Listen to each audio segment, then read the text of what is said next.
Were athletes ever taught how to interpret comparison or simply just how to survive it?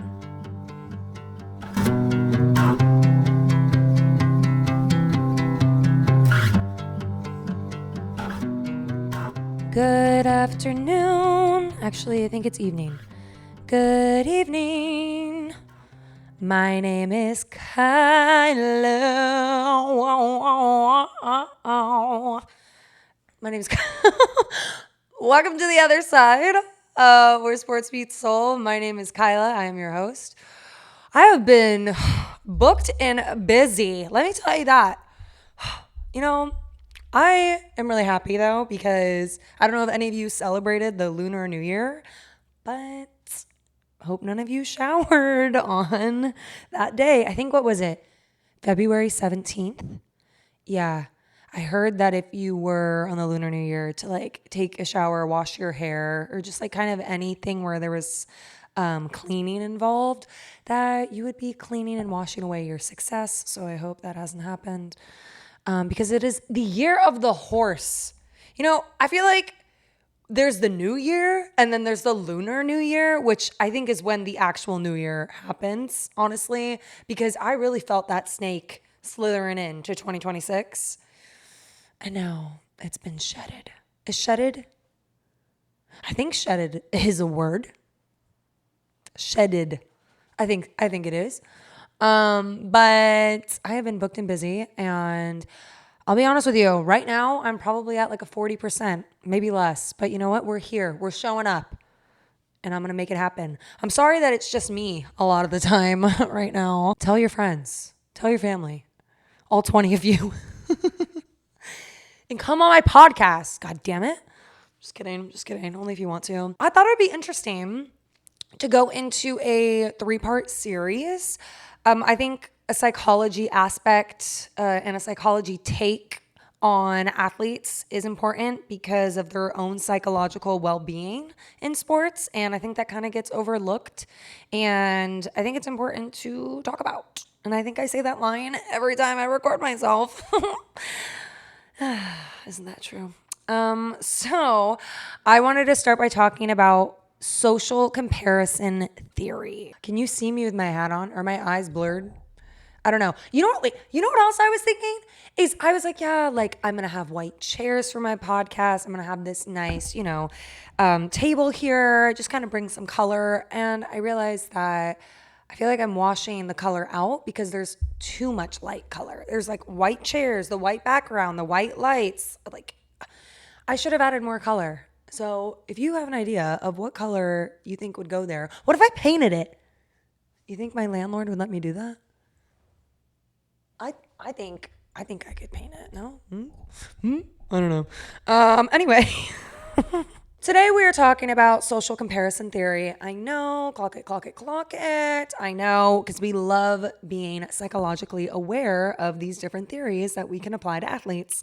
I think that makes sense. I hope that makes sense. With social comparison, right, we can think of it as information or identity because every athlete is measured in some degree, right? Whether it's their rankings, their stats, their highlight reels, their contracts, people that they're standing next to. But I don't think the measurements that are applied to these athletes is really talked about. And this theory helps discuss it further. This was back in 1954. What was going on in 1954? This theory, that's what was going on by, let's say his name, Leon Festinger. Mr. Festinger, okay. Right? So that's when he introduced social comparison theory. Basically what it's saying is that we evaluate ourselves in relation to others, which is obviously natural, right? We all have a desire to improve, to grow, and we can compare that to other people's growth, to other people's success or progress. And as athletes, I feel that there is a goal to always be reaching higher, but through this theory, there's something to be acknowledged here, and it has to do with the limits that is involved with the measurements of an athlete. You have timing, you have injury, you have age, you have opportunity, you have circumstance. So when you think about that in a sports context, the tension can get really high really fast. When someone else is starting, when someone else is praised, when someone else is getting acknowledged for an achievement that you've been working so hard at to have that exact recognition, is your comparison coming from a place of motivation? With you comparing their praise, their accomplishments, their rankings, their starting position, is that actually motivating you? Or is that becoming a new narrative of your identity? Then can't that slowly become personal depending on how you absorb what's happening around you that you cannot control? There's a difference between absorbing comparison and acknowledging it. So if we think about that, absorbing information can be where you feel as if you are behind, that this is now your identity, that you are not where you are supposed to be because of how you are outwardly comparing yourself to other people around you in the environment you're constantly in. Whew! That was a long sentence. That was like a run-on. I'm sorry. Should have added like a little comma in there. This is information that does not define my character or identity, but something I can take with me and apply in the ways that are healthy for me. Because if you think about comparison in sports, it's not done privately. It is done in the public eye. And a lot of the comparison and judgment does come from the public. An audience expects performance. An audience is judging off of rankings. The way players are performing in different seasons is being compared, is being looked at. Legacies are debated. People are getting drafted. Then we look at how people are on, I can't even get into that. I literally can't get into the drafts right now of what's happening mid-season. I can't. It all started with Luka. It started there and it's just, anyway. And so if we take all of that into consideration of how comparison is so public and when their performance is constantly placed next to someone else's, I think that raises a question of what are we measuring exactly?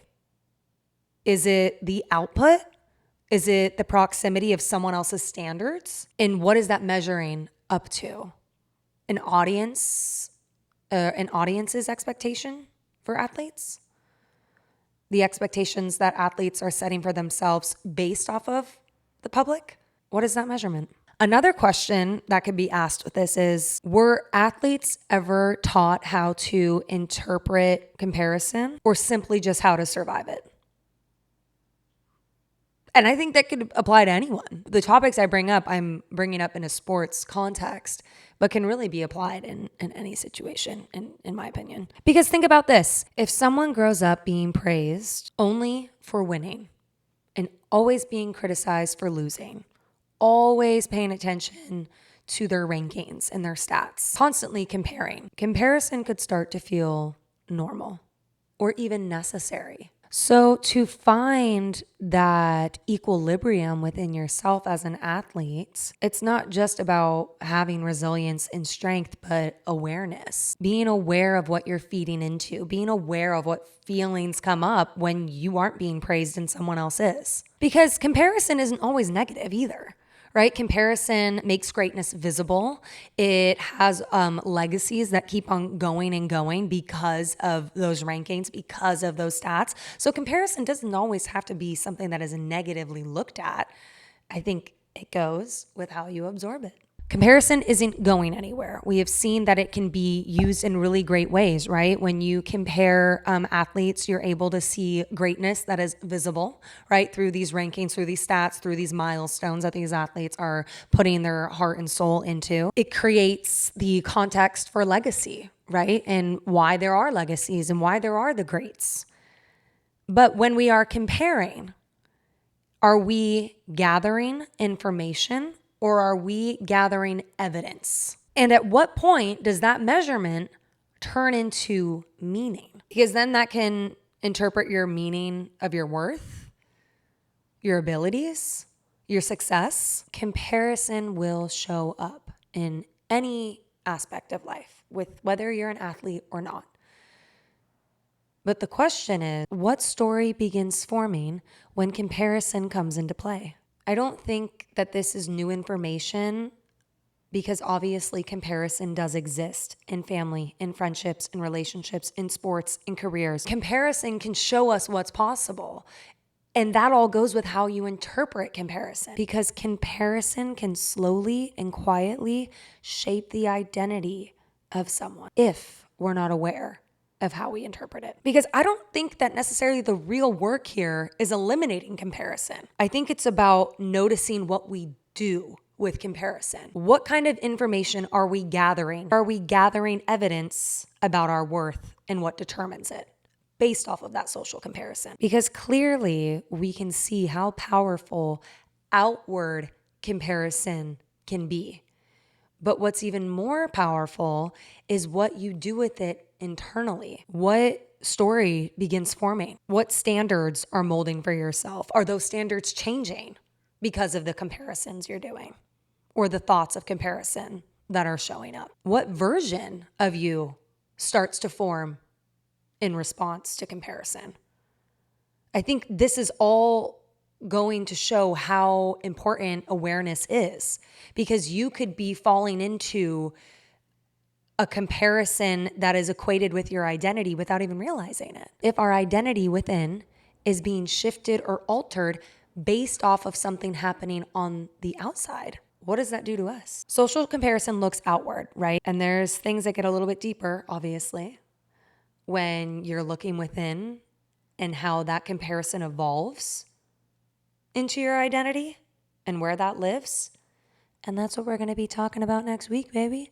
Self-discrepancy. Yeah. Yeah. Have you ever seen Raise Your Voice by Hilary Duff? There's like a mix that they do in that movie, and that's what I feel like that just sounded like. Get it, get it, get it.